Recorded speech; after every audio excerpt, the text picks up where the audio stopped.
It's showtime. That's right. It's the new year. And I decided last year that I'd like to start recording more of the podcast audio content live on the internet. And today I've got like a whole new setup. I still haven't figured out how to get rid of my glasses. Oh, look, you can hear me. That's right. So the whole new setup is that I have YouTube on my StreamYard, but StreamYard doesn't bring in comments from Float and Odyssey. So I have Float and Odyssey over there. Hello, GK Farms. Welcome. You're in Bristol, huh? How's the weather up there? We're about to get slammed with some cold out here, but I bet you're going to be colder tomorrow. And yeah, so I've got Float over here. I've got Odyssey there. And I decided to do, my goal is one a week audio podcast recorded live so that I can also integrate your feedback. And of course, when we do this, you know what happens? The cat who's asleep in my studio wakes up and says, let me out the door. I'm going to let him out the door right now while people filter in. So talk amongst yourselves. What'll happen is the other cat, he's totally gonna get up and then he's gonna jump on my desk and jump on the computer and then jump on me and then one out. That happens midway through every time I record. You would think I would learn and just kick their butts out of my office, but it doesn't matter. Anyway, so today is just leave it to the cat. That's right, Carrie.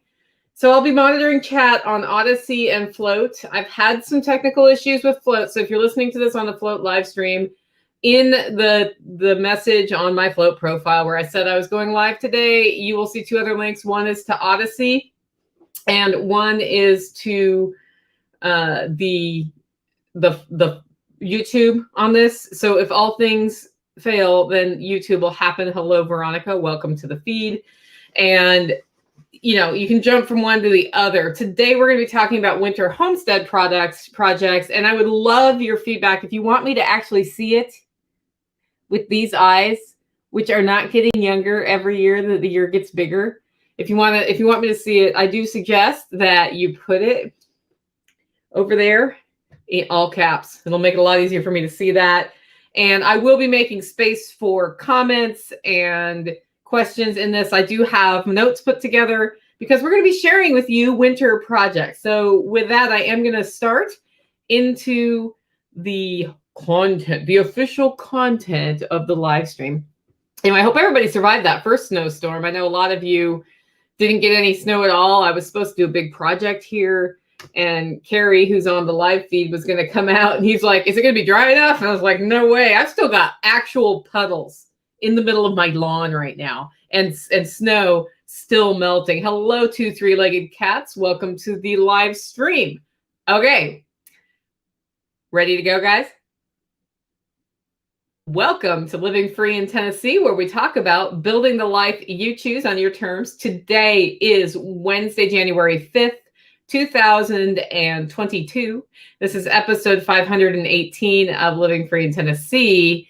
And winter is here. You've always heard me in August say winter is coming, which is sort of a play on, you know, Game of Thrones. And the thing about living on a homestead is winter is always coming, right? But actually it's here right now. We got a first wave of snow and ice. I've frozen my hot water pipes one time so far since the winter got here, because it turns out when they say it's going to be 28 and it goes down to 21, if you don't drip your faucets at the Holler Homestead, you get a frozen water pipe. It's the hot water pipe. And luckily, I just was able to get it defrosted. I have PEX, guys. So when my pipes freeze, it's not like a big rain event happens in the house. It's more like, crap, I don't have water. So that was fun. And I was really lucky that happened on a day where it was relatively warm outside after the cold night, because we're not getting that. We're getting one of these things that I kind of knew was probably going to happen this year. It's why I was freaking out with firewood. We've got 7 degrees on the forecast for Thursday night.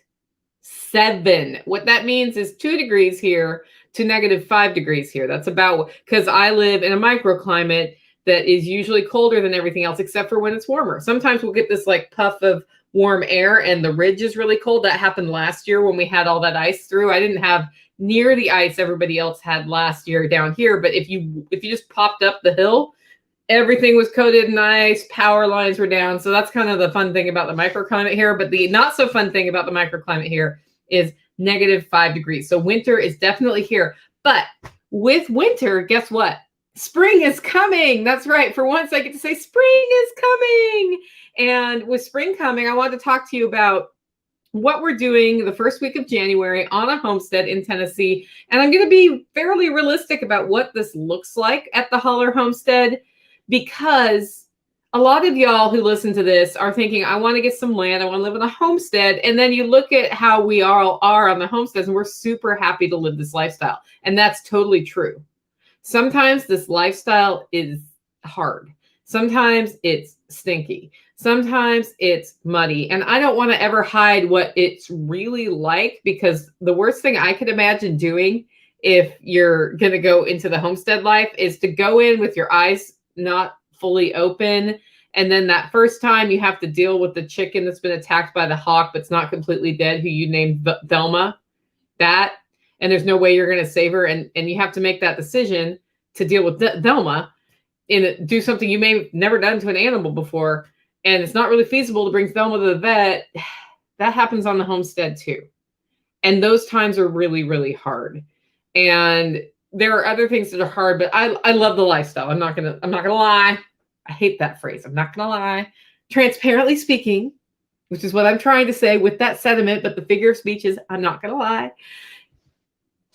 It's a great lifestyle, but it's hard sometimes. You know, we were talking about habits versus resolutions, and somebody said, I'm trying to think of the simple thing I can change, but it all seems so hard. And I said, yeah, when I decided to go almost all whole foods and keto lifestyle, it was a very simple habit to establish. Very simple. Don't buy anything that's not on the list at the grocery store. Then you don't have options. Don't go to the grocery store to buy those things. And then eat what's there. That's all I had to do. But it's hard because it's not necessarily what you want to do all the time, right? Like sometimes you just want a big piece of chocolate cake. Is what it is. But when you're living on the keto lifestyle, that's maybe not approved. So I actually built in chocolate cake to my plan. It's just not a whole chocolate cake, like a little bit of chocolate cake up to a certain number of times a month, right? So that's, simple doesn't always mean easy. And that's the same with the homestead lifestyle is great. It's relaxing. It opens up the ability for you to have great health benefits, get high quality food.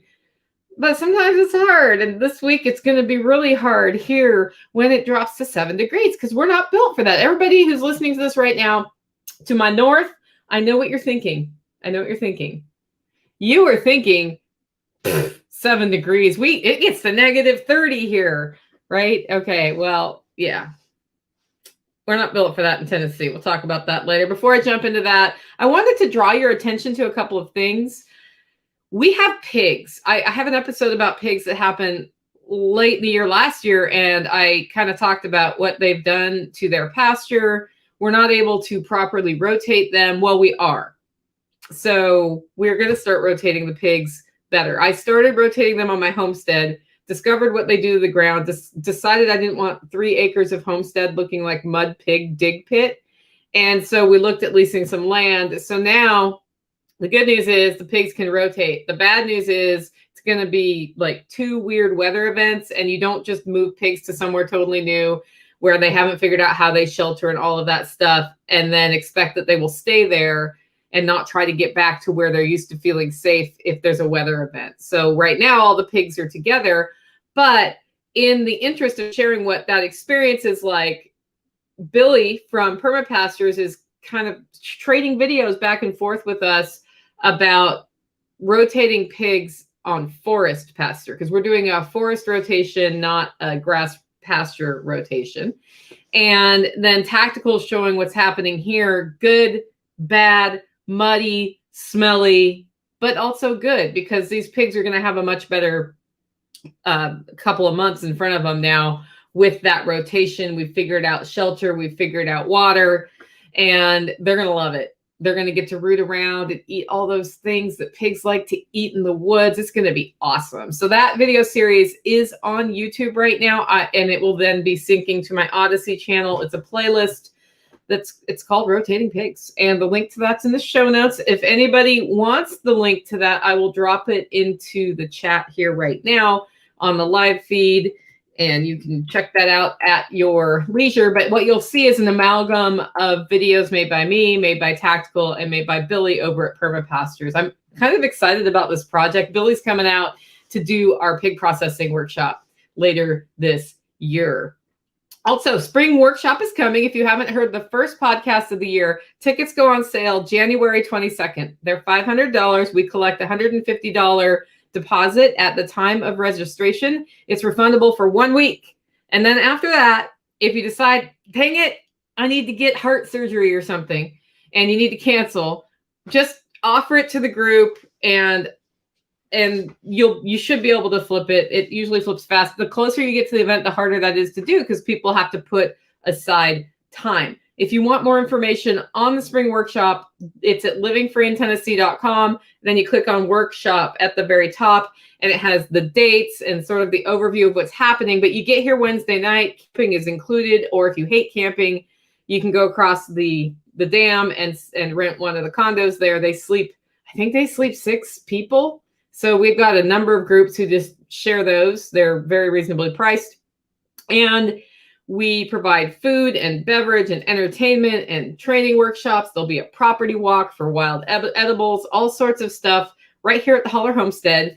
And it's going to be a great year. It's going to be the best year ever. Every year is the best year ever, because every year we try to make it a little bit better. The food is mostly locally sourced from farms here, or we've grown it here. And that actually brings the experience up a lot. One of the things I hate, and John Moody and I agree, he does this at Rogue Food too, is feeding people crap at events where we're talking about how to set up your life to eat great food. If I know this workshop's coming and there's going to be 60 to 80 people here, and I haven't been able to plan in advance on how to feed these people with mostly locally sourced things, and I've had a year to think about it, that's kind of a problem. I will be shipping in fish, I believe, as long as I can still get it through the supply chains. Some wild caught salmon or something of that nature, in celebration of my fisherman side of the family in Alaska. Okay, finally, selfreliancefestival.com. Yes, another event. That's right. February 19th, I think. 19th, 18th, and 19th. Saturday, Sunday, that weekend is over in Camden, Tennessee. And on Friday, we're launching the schedule. So you can see who will be there if you want to go to that. Tickets are up at selfreliancefestival.com. With that, it's time for the first segment of today's show, which is, you guessed it, Stump the Sauce. This is where you just ask me questions or ask for my feedback on something. And this one was not submitted as a Stump the Sauce, but I thought it was a good enough topic. I saw it on text over the break. I stayed mostly off social media over the break, but I logged in one day and somebody said, how do you store homemade egg noodles? And I thought, that's the perfect Stump the Sauce question, right? Well, here's the deal. Egg noodles have what in them? Anyone? Bueller? Yeah, I'm that old. I know that movie. Eggs, raw eggs. So how do you store raw eggs? That's what you're asking me right now. And the 2 ways I safely store raw eggs are frozen and dried. Dried all the way. So if I was going to store, the way I store frozen egg noodles is to freeze them. So the way I store egg noodles that I've made, right, is I'll dry them for a couple days, but not all the way, because part of that pliancy they have just going into the water, and then I freeze them carefully so they don't get squished. If they get squished, they could turn into riced egg noodles. We'll just call it that. So that's how I like to store them. I usually will dust flour on them to keep them from sticking together, so when they go in the pot, it's all good. But you can dry them all the way and then put them in bags on the shelf. They're shelf stable. You'll see the Amish bags of egg noodles that they make. That's how they do it. It's just dried all the way.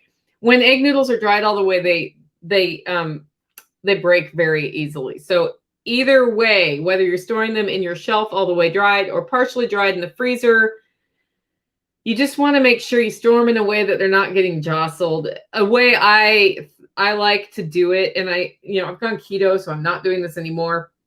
But the way I like to do it is to use cookie tins that you get at Christmas and then put the noodles in there in a bag or in some saran wrap. And then if it gets jostled around in my freezer, it's okay because it's just the tin getting jostled around. So that is my Stump the Sauce for the day. And I have a question from the live feed. And that's right, guys. Once a week, we're doing a live episode. I take questions. This question came about the Living Free in Tennessee Spring Workshop from Ryan. What are the thoughts on commuting to the workshop from Cookeville? I'm in the west side near Baxter. Ryan, that's fine. I have people who get hotels in Cookeville because they want a chain hotel rather than one of the condos at Edgar Evans State Park, which is the other place to stay. It'll totally work. And you'll get your shower every morning, which will make you super happy, right? And if it's super cold at night, it'll be warm for you, right? We had 3 seasons last year in 3 days at the Living Free in Tennessee event. We had spring, summer, and winter. It was kind of funny. It was a good time, though. It was a good time. Okay, next up, I do want to talk about the whole reason we came here, which is winter homestead projects. How many of you have winter projects that you work on? Just in the comments, just type a Y for yes, that only happen in the winter. And how many of you are wondering what other people do with their winters? That's what I want to know. I have projects that usually only happen in the winter because it's a different speed on the homestead in the winter. The thing is about winter on the homestead is you're either kind of slowed down as far as what's going on because the weeds aren't growing as fast, or you're super busy. And that's because winter happens. So here, what we do this week is a great example. So it's been winter officially since December 21st, right? And it was in the 70s repeatedly. Tori says, I have winter projects I do in the winter because I waited too long to get them done in the fall. Exactly, Tori. We all do that. We all do that. Even the most organized of homesteaders does that. You're like, I still didn't do the blah, blah, blah, right? So we had temperatures in the 70s, and then all of a sudden it was like, wallop, we're going to get tornadoes, and then it's going to plunge like 70 degrees or something. It was probably 60. And then we're going to get snow. Yeah, that's what happened. Now, for those of you to the north of us, like way north of us, you end up seeing that going, what the what, right? It's what the what. Because you're already cold, it's been cold, whatever. You guys don't have to prepare for that much, right? Meanwhile, down here, we're covering our pipes. That's right, we're covering our pipes. Do you know what that means? A friend of mine in Canada, I put a meme out about that. He's like, what is covering pipes? Well, you see, when you live in a climate that doesn't get super cold, sometimes there are exposed pipes. Sometimes there are exposed pipes like under the house or in the attic. Sometimes like the water line from your well house that goes up the hill found a rock, and instead of going through the rock, they just went over the rock. No big deal. Most winters, it's not a problem. Gets a little like close to freezing. You just drip your faucets. Moving water doesn't freeze. Okay, yeah. And then it gets really cold, and then you got to take a bale of hay and cover your pipes. That's what covering your pipes is. That's right. Carrie says, I clear brush. Yeah, it's way easier to clear brush. In fact, goats on brush in the winter, you can clear so much more because it's not just growing back as fast as they can eat it. It's awesome. So winter on the homestead here is a little different than winter on the homestead to the north, although I see we've got Derek from North Dakota. I'd love to hear what you have to deal with every day. You probably actually dry your boots by the wood stove if you have one when you come in every day. That's something we only have to do here once in a while, and then we like forget we can, and we have cold, wet boots by the door. That's what we do. So that happened. And then tomorrow, which is Thursday, it's going to drop to 6 or 7 degrees, as I said earlier here. And So I have two lists. You guys have heard about my no-kill list. So the no-freeze list is what I do with the aquaponics. I cover it very carefully. We make sure all the animals have dry bedding, because if it's not dry, they're not going to stay warm. But they don't need heat lamps or anything. They're animals. They deal fine with that.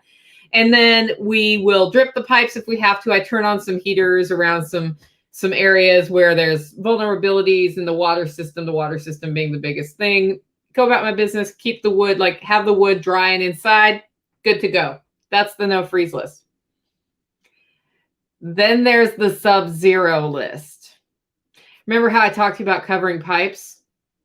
Do you know what we do here when it's going to be below 10 degrees, which I call the sub-zero list, which means it could go sub-zero here, because the other thing about weather in this area is they have no idea what's happening until it happens. Yeah. You may have noticed that. They kind of know the shape of it. They know the shape. They don't know what it's really going to be. So if you get anywhere near zero, it's the sub-zero list. Sub-zero list, my friends, is a totally different ball game. In fact, after this podcast, I'm going to be helping Tactical Redneck move rabbits. I'm going to be looking at the pig bedding and making sure they have even more dry bedding, because that's the best I can do for them. But they're in a pickle because I can't get them any heat, really. I'm going to look at the goats carefully for the same reason. We're putting a heat lamp in the duck coop. And I know those of you in the north, you're like, ducks don't need it. My ducks need it. My ducks need it. When we drop from 70 degrees to possibly below zero in a 4-day period of time, they're not ready. And so I do put a heat lamp in there. It doesn't actually make it that much better, but they can get close to it or far away from it as much as they want to. And guess what happens to the water? Ryan says heat tape on our well pipes was a wonderful addition. Yep, I have some of that too. That's in northern Alabama. Tori says we had the Arctic blast come through and I had to scramble to get chickens and ducks safe from the wind. That's right. No wind. Derek says pipes are 4 feet below ground. Well, you don't have any pipes going over rocks in North Dakota, do you, Derek? Ha! Ha! Yeah, that's right. My water system's a problem at sub-zero. When it's below 10, I start getting ice inside my windows. When it's below zero, I get a lot of ice inside my windows, and I stay out of my bedroom and I sleep in the living room by the wood stove. What do you think that does to the pipes? If there's ice on my windows and pipes near the wall, guess what? Yeah.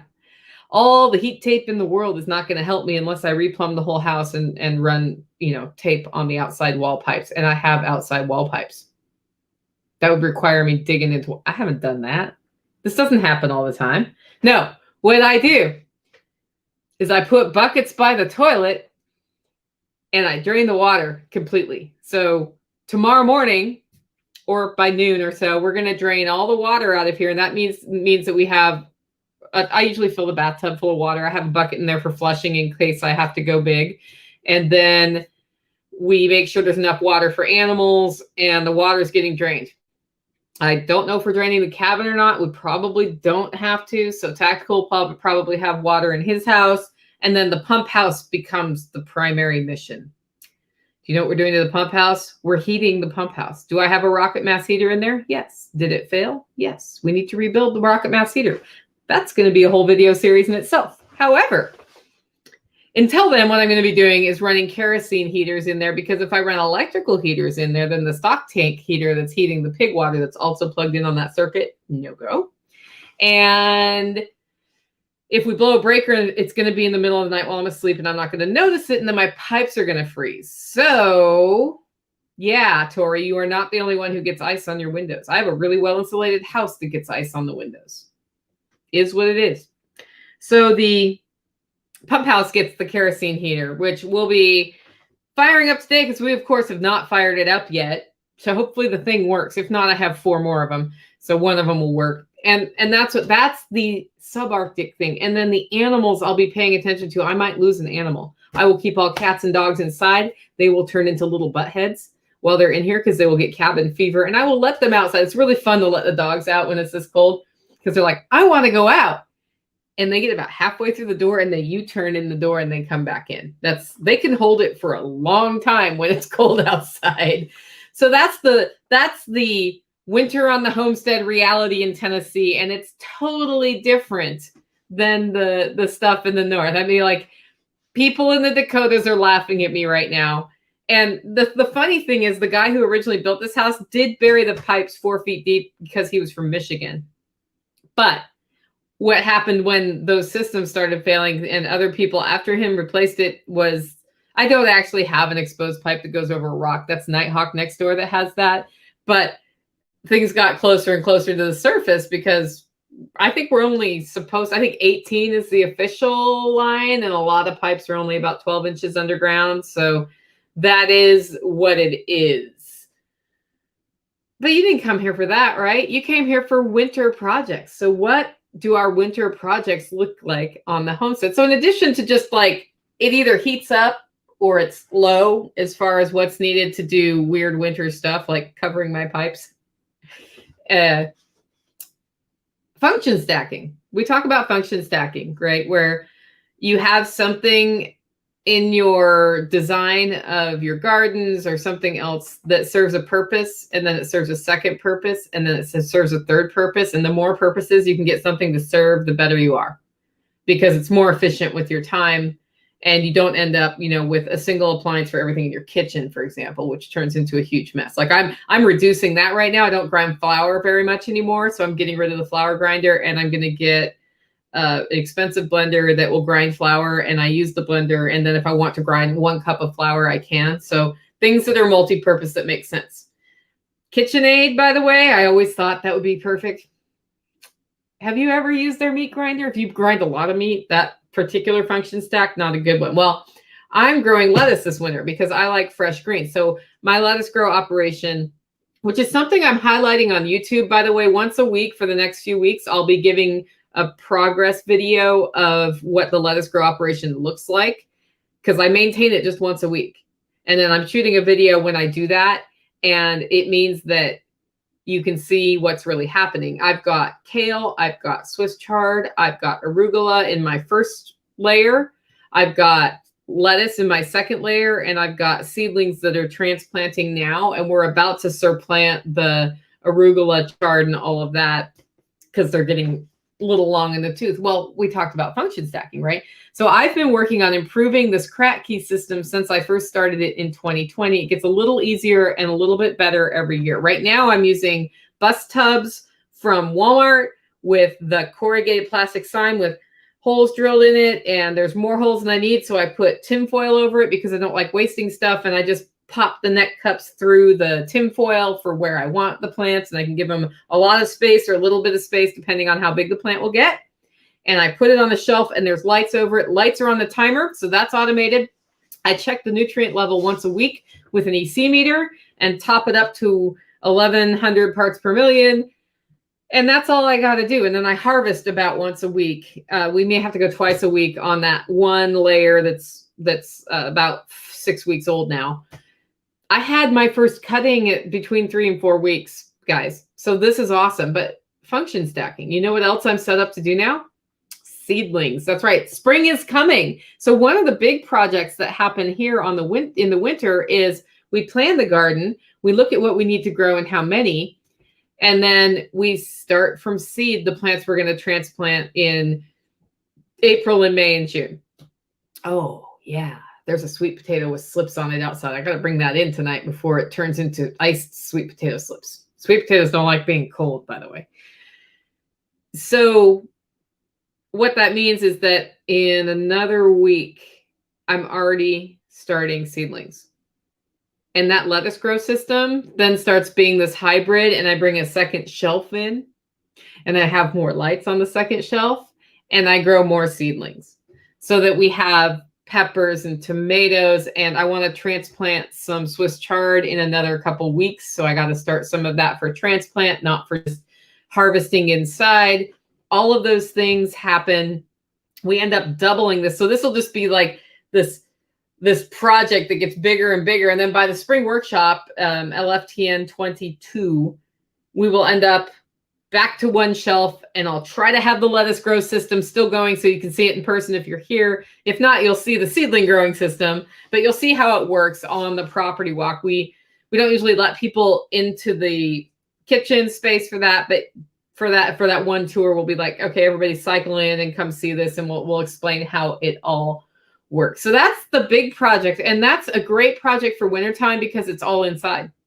I don't have to run outside in my long underwear and 7 layers to do maintenance. I come inside and I work on this. And my goal with the lettuce grow operation has been optimize output, minimize input, which means like if I get this done this winter, which I'm skeptical if I will, I want to add a bucket of water that I'm calling a sump and have float valves. No, they won't be float valves, but it's a way of keeping the water level where I want it, and have the water flow through and oxygenate the water and integrate fish. That's sort of the long-term vision of that project. The other thing we love to do here in the winter, even though we're doing it all the time, but it's better in the winter, even though it's kind of cold, fencing. When the weeds are not up in your face, it's a lot easier to do fencing. You're not doing that in the Dakotas, are you? Because your ground's frozen. Yeah, fencing is great here in the winter, and when the ground's as wet as it is right now, you kind of see where you shouldn't put fencing or barns because you have pools of water and you don't want your barn on a pool of water. Just FYI. So fencing's happening, and a lot of the fencing we're looking at right now is perimeter fencing. So there's 2 fencing projects for the perimeter. One's going to be a living fence, and that's made out. We're going to train Osage Orange. I may get some witch hazel too in here. Oh, hey, I should get some witch hazel from Nick Ferguson at Rare Plant. I wonder if he can get that for me. Anyway, but we put the seeds in this year, so we have to clear it, put the seeds in, hope that some of them actually grow in our environment, which it's Osage Orange. Some of them will, and then they'll have a whip, hopefully by the end of next year. We've never done this before, so you're going to be watching us do this and laughing at us when we screw it up. A whip, you bend that over, if it touches the ground, it'll root again, and it will send up multiple shoots. You start weaving those together. Why Osage Orange? Well, it grows quickly, and it's thorny, and it grows thickly, and you can weave it thickly. So we're basically making some hedgerows on the perimeter, which the goats might destroy, but we'll find out. I don't know if they eat Osage Orange. I have to test that theory. And then in areas where we're going to have livestock, we're actually putting stretched woven wire fence up around a perimeter area, not the whole 3-acre perimeter of my fence. And Derek in the Dakotas, you're hearing that going, why not? Well, if you came here, you'd understand there is not a flat space on my property, and it's rocky. And so all fences do all of these upsy and downsy things, and it's really a pain in the butt.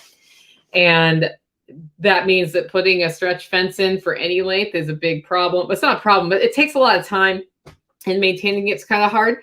So when we do a perimeter fence, we're like, this is the defined area. And then we're going to make it so we can stretch electric across and make paddocks on the inside out of electric to rotate livestock through, which has been the dream. It's been a dream for a long time. It's been a dream for 8 or 9 years. And then, you know what that means? We're probably adding sheep, because I don't like mowing grass. Sheep like eating grass, but if you leave sheep on grass too long, they eat all of it. They can eat all of it and kill it and turn it into mud if you leave them in one place. So we want to rotate them through, see if that works. And if it doesn't work, then we have a great chicken rotating system at that point, or a turkey. Turkeys eat the crap out of some grass. Like maybe we'll try geese. I don't know. We're going to be trying different grazing animals and see what we see. I like eating sheep. So that's why I want to try sheep, because cows are too big. Even a Dexter cow on my property, we're not ready for that. I already saw what happened with pigs. We don't need to do that. So that's another great winter project here. And if you want to tell me winter projects you're doing in the comments, feel free to do it. We're hearing one from Chris: soil test to check the pH, start seeds, service tractor, and attachments. Funny you should bring that up, Chris, because one of the things that is on the winter project list is mechanical maintenance. So we have had through my own fault, a variety of things that don't work here. Weed whackers, chainsaws, tractors, lawnmowers, a truck, all of that stuff. So we're looking at the quality of the hand tools, like the shovels and stuff. I've got some shovels that are sorry shovels. I brought a shovel here from Oregon 15 years ago that I'd had for at least 10 years there. And it's actually was my favorite shovel, is no longer my favorite shovel. It's not even pointed anymore. It's got like this little divot because I hit a rock and then I just sharpened it again. And it worked great for another 5 or 6 years. But now it's like, you might as well just use your fingers rather than the shovel because it's not going to break ground. So we're maintaining things that can be maintained. We're sealing handles. We are, by we, I mean not me, but on the mechanical side, my friends who live around me, the hauler neighbors, are figuring out carburetor situations, ordering new parts for weed whackers and rototillers. We don't actually use rototillers, but I have a rototiller. It needs a part, and then I might sell the rototiller, or I might rent it out. I don't know. It's a really good rototiller with the rear tines, and I don't have a reason to till, but every so often I do. Doing all of the mechanical maintenance. The truck that doesn't work, we're pretty sure it needs a starter. So now I'm working on ordering a starter and figuring that out. But meanwhile, I've got a solar charger on it, trickle charge the battery so it doesn't go out because now I can't start it, like stuff like that. It's a great time to get that done. If you've ever wanted to, I've actually learned this year that you can, I know, I should have known this years ago. You can stain handles of things and they last longer. So there has been some staining that happens a little bit at a time here as time allows. So that's another great project that we work on.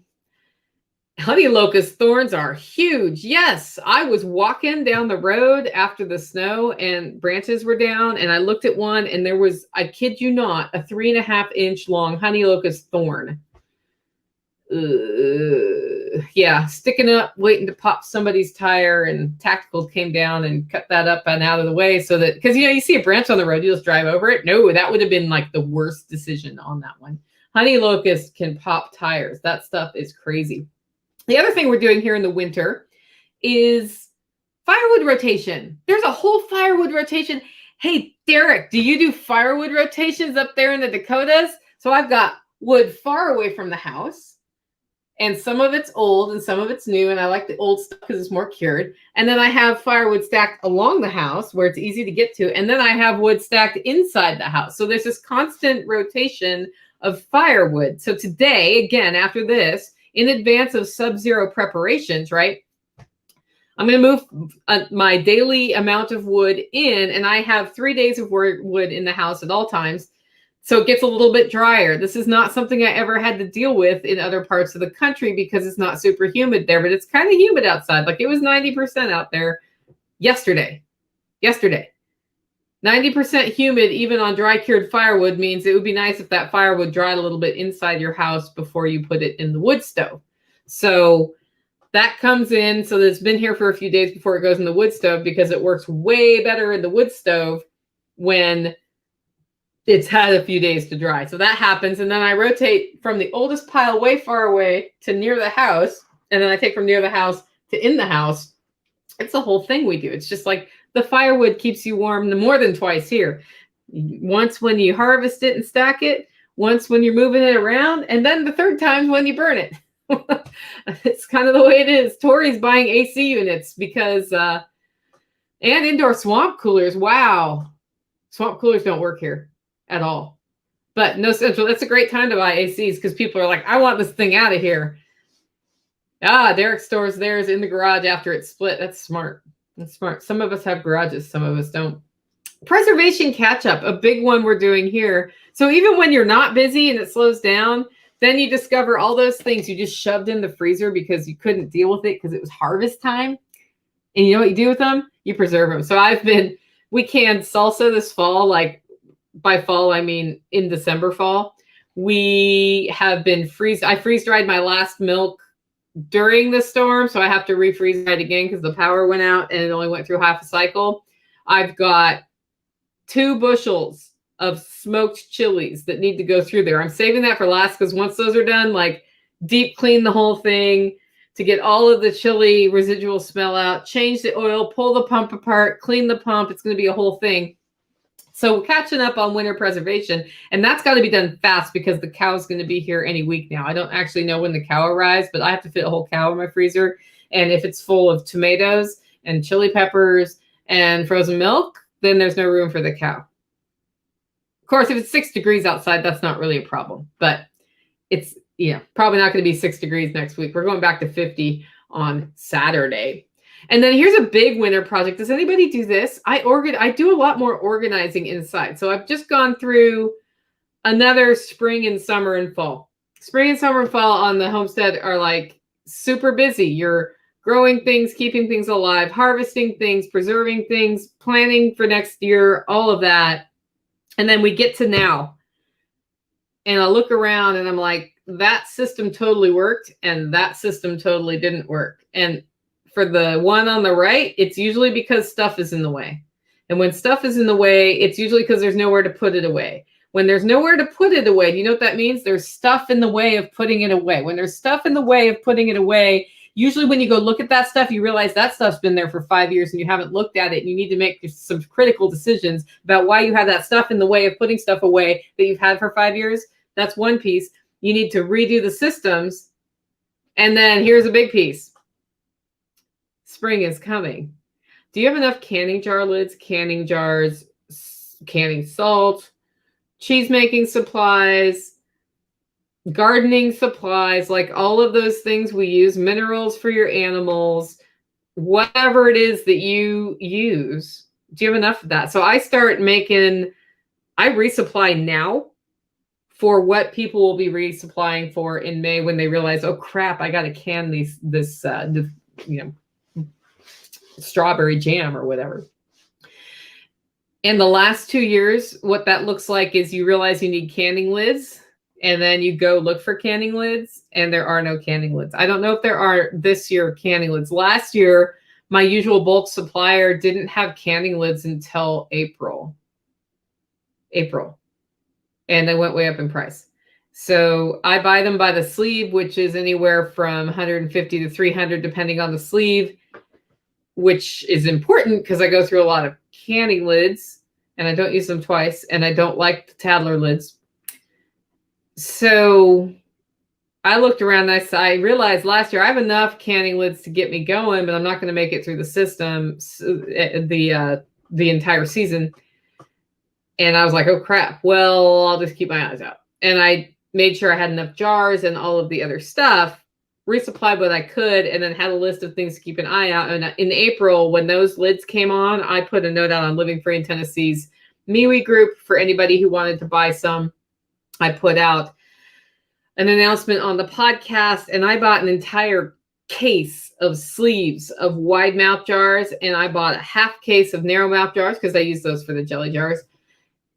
And what that means is this year I have another sleeve to use, so I'll be fine.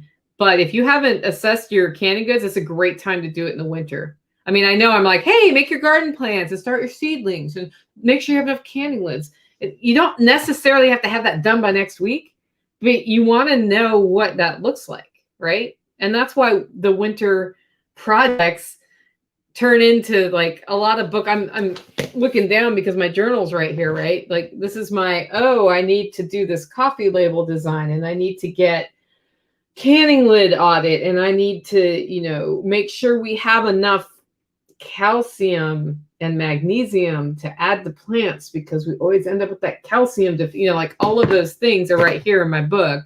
And that's happening in the winter, which brings me to the biggest winter project. Writing. For the last 3 years, I have talked to y'all about writing. And I've made outlines. I've even released a book that needs a chapter that's about 3 times the size of the existing book. That chapter is going to be more than one chapter. When it's quiet and it's not going to be 6 degrees outside, it's the perfect time to make space for writing. And the only way you can do that, or only way I can do that on the homestead, is really do it in the winter time or to leave. That's the other way I can do it. But that only happens if I don't fill that time with needless entertainment. I am not going to diss on needless entertainment. Okay. Because needless entertainment is sometimes very much needed to reset your brain. Like, I've seen the entire Game of Thrones series on and off over the years. I am rewatching the Harry Potter series right now. That's needless entertainment. And sometimes it's needed. But if that's all you do, then you don't make time for the important things like writing. I don't know what your winter writing project is, but you have one, don't you? You have one. It might be knitting something. It might be starting a YouTube channel. It could be anything.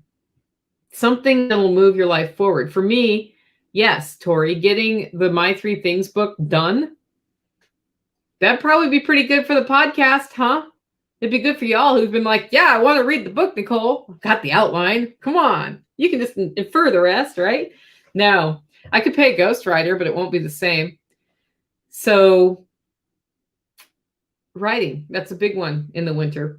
Improving the rabbitry. So we started raising rabbits this year, and they're not as protected from the elements as we'd like. So we know we need to do that. Plus, poop moving techniques are not ideal.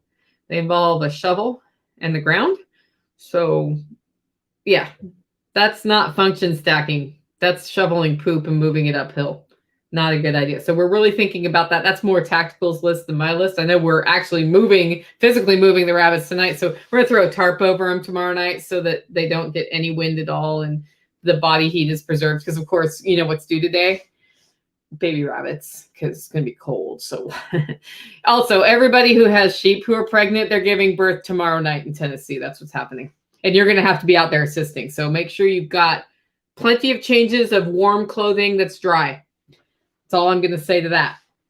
And then the big projects. These are things that we do that we wouldn't necessarily do at this time of year, but the Hillside Project, it looks great. And we've got like 3 or 4 more days on that to do. So we've pushed back a hill that my house is built into a hill. And we've redone the retaining wall with stone instead of railroad ties. Hey, I got free railroad ties if anybody wants some. And then we're finishing that project behind. And the reason we're doing it right now is that in like 1 or 2 weeks, depending on the weather, a work crew's coming and building a big addition to the front of my house. Just an outdoor covered space. It's covered with clear roofing panels so that I still get light. Because I actually saw what it looks like if I hadn't done that, because the snow covered my roofing panels and it becomes very dark. So we're doing a 30 by 40 or 50 foot building that overlaps my roof so that when I walk out in the rain, it's not raining. And it's going to make the event space for Living Free in Tennessee's 2022 workshop awesome, but it's also going to make my life better. We're building it high enough that wind can get under so it doesn't totally trap the heat under there. And that's called Taj Mahaler. It's the Taj Mahaler because it's the Holler Homestead. Yeah, that's the big projects happening. But that's what winter looks like on the homestead. In Missouri, we have 4 seasons in the same day, 70 to 8 overnight. Yep, that's kind of how Tennessee's going. We're up in the 40s today, but it's going to get really cold and icy here. That's winter on a homestead. People to the north of us, you're dealing with snow and tromping things in and out. Here, we're actually taking the time to get ahead of the weeds and get the fencing in. And oh crap, it's going to be sub-zero. So I'll let you know if I survive that on Friday's podcast, guys. Thanks for joining in. That was my awkward silence so that when I edit the audio for this, I can see where the podcast ended. And I'm going to do the outro for the podcast on the audio podcast, and you don't have to hear it on YouTube. But I wanted to thank you for coming in. And Greg from Missouri, welcome. I forgot to say welcome to you. It was fun interacting with you. Let me know what you think about doing these live. As I said, I'm thinking once a week we'll do something like that. And Derek says best part about winter is the dead mosquitoes. We don't get that many mosquitoes here, but the ticks are asleep right now. Read a cool rabbitry design once where the poop fell through the bottom cage grate, then rolled into a mesh screen to catch point. Best part was the urine went through. Ryan, I'll check that out because I was talking to Tactical about it. Like, we're wasting the poop because we have to shovel it, and we don't shovel it. So then we end up with a pile of poop, and then eventually it's like rack and forward. I'm going to shovel the poop, right? And that's stupid. And other people catch it in trays, so we put a metal tray under there, and it just overflowed. So I'm really looking at how can we optimize that, because where I'd like that poop is up in my garden from the rabbitry, and then on this hillside garden we've just redone. The soil is 100% clay. It's going to be great in about 2 years. I'm planning to lasagna mulch the crap out of that, but I just love a layer of rabbit poop and then other things, and then mulch going into the spring this year. And then I'm not actually planting a bunch of ground cover there, I don't think. I may put some daikon in there and just let them die back and rot. But wood chips. And then I was talking about getting cedar wood chips, which don't break down very quickly. And Tactical's like, no. I'm like, yes. Because if we get the wood chips from the chippers from under the power lines, we get a lot of wheat seeds in there. And then I'm going to be facing the same thing again. So I would rather have a more traditional looking cedar wood chip that takes forever than, and not have as much ground cover coming immediately than to have the wrong kind of ground cover coming. So Ryan went to a bucket system. So you just put buckets under where they poop, like 55-gallon buckets? Is that what you do? Huh. That sounds interesting. Might have to see about that. Yeah, just empty the buckets. It's super easy. Not Tactical. Nighthawk has these deep bins that he uses for his. I don't know how that's working. And then filtering the urine out seems to be the key, because if they pee and poop in the bucket, then it's kind of clumpy when it comes out. But that's not the end of the world. That's better than anything else. Independent Misery, have a great productive rest of your day too. Thanks for tuning in over on Odyssey. I didn't get any float comments. I wonder if anybody saw me on float. Anyway, guys, thanks for tuning in. I'll probably do some sort of random thought of the walk from the deep part of today. I was scheduled to be in Chattanooga tomorrow. And I made the decision today. It was a very hard decision to make, to cancel that speech, because the ice is coming in the morning here right now, timing wise. And I need to go over a pass and then down into Chattanooga, where it's not starting in the morning there, but it's supposed to start in the afternoon. And then I had booked a hotel in Chattanooga because I wasn't driving home at 9 at night anyway.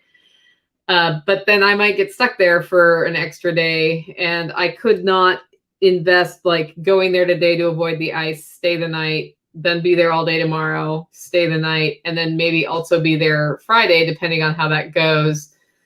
So I've canceled that. I've reached out to the organizer to see if he's going to live stream me or what. And I know they rented a venue, so I'm looking for ways to offset their cost with that, because it's not their fault that the snow came in. And one time in college, I was driving home from Eastern Oregon to Southern Oregon over the Cascade Mountain Range, and it was snowing, and I was in a 72 Chevelle, and I almost went off the road. And this is a time before cell phones. Nothing out there, 20 miles around, like, got home finally. Like, we managed to get out of the situation. There were several of us in the car, got home, and realized I could have been stuck on a mountain pass in really cold conditions, unprepared overnight. And ever since then, I've made, we make jokes about Tennesseans' ability to drive in the snow. I drive fine in the snow. I know to go slowly. I have a 4-wheel drive vehicle. I do not have snow tires, though. And 4-wheel drive helps 0% on a sheet of ice. And this storm has a layer of ice coming and then snow. And I just decided I had no business being by myself on a mountain pass tomorrow, trying to make it into Chattanooga, and then potentially ending up out there with or without cell reception, but certainly needing a wrecker or something. I hate not living up to speaking engagement promises. It's actually it's why I waited so long to decide, but I did decide to cancel. And I'll see if they would want me back after that. I don't know. But if you were going, I'm sorry, I'm not going to be there. Anyway, talk to you later. Make it a great day. Yes, Ryan, do email me. Ending broadcast if I can figure out how to hit this button.